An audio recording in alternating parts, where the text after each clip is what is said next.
Yan mga brother, alam nyo, minsan madaming mga nakaka-stress sa buhay natin, no? Nagpapadagdag pa yung mga tao nagpapa-stress sa atin, no? Kaya hanggat maaari mga brother, ikaw na yung mas matalino, mas may alam, ay ikaw na yung lumayo sa mga stress. Ikaw na yung umintindi mga brother. Ang hirap makipagtalo sa mga taong hindi bukas ang isip. Base lang yan sa mga napapansin natin ngayon sa nangyayari sa atin. Kaya walang kapayapaan yung mga tao sa ngayon, no? Dahil ayaw nilang patalo sa mga nalalaman nila sa mundong ito.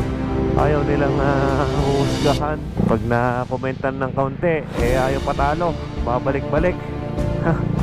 Hindi marunong tumanggap nga yung mga tao ngayon, especially lahat ng mga nasa Facebook, no? Hindi naman natin lahat, yung karamihan.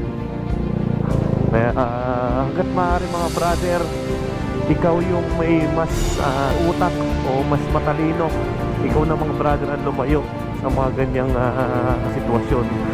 Sabi nga nila, yan yung mga sinasabing defensive driving. Ikaw na yung umuuna, ikaw na yung nagpapasensya kaysa sa makipagtalo ka at mauwi sa gulo at may stress ka lalo at mapurwisyo pa kayo, magpasensyahan na lang, no?